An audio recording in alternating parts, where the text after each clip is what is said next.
They're right under the surface. They're just right under there waiting for their next meal.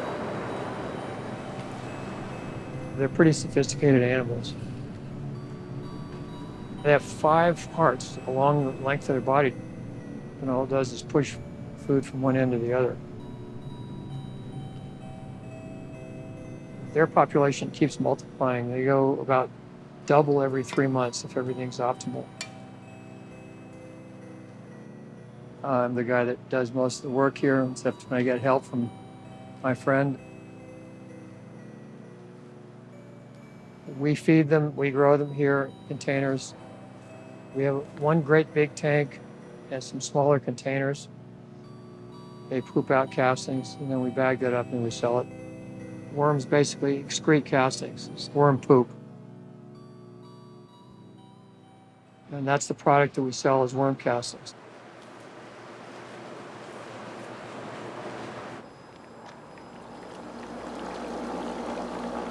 Here is 10 cups of worm castings. It went from being small scale, just little potted plants, to full scale garden that I have here now. And it's the greatest thing I could ask for.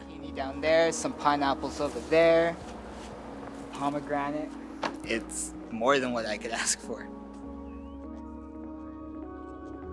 So I started collecting worms. Started a small worm bin in a little 5x3 tote from Walmart. I started making my own worm castings. Well, the difference that you see in them is its next day result. You give it to them tonight, you'll see it tomorrow. It makes your plants dance. Literally makes your plants dance.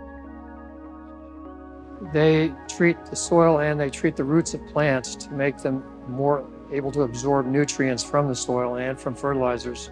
They also help prevent pests and bad bacterial infestations. They make plants yield faster and bigger and better.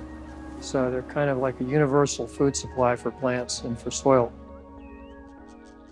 I was a tennis pro for 40 years. I had courts made out of soil.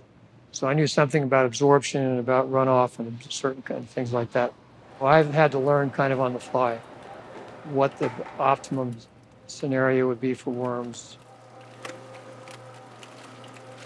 They can't chew, so they have to have grit with their food to help grind up food, and then they have all these enzymes that process it.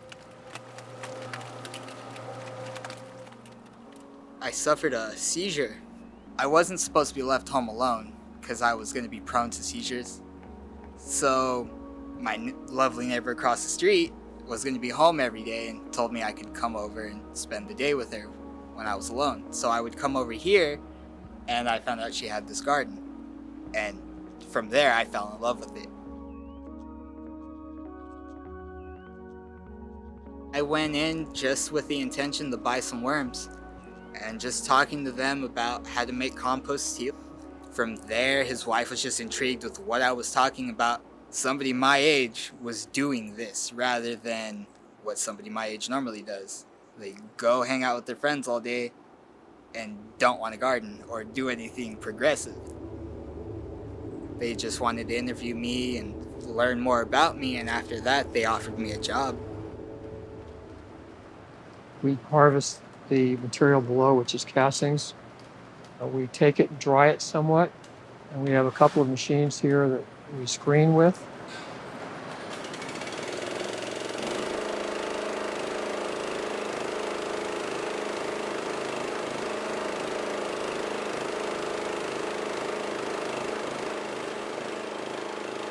I do just whatever they need help with. So if we need to clean up worms that are going rogue. So the rogues, they get out of the bins all the time, they run around. I learned that geometric pressure because of storms causes worms to freak out. So I received a call from Michael and he told me all the worms broke out. So spent the day picking up worms, finding worms coming out of the walls.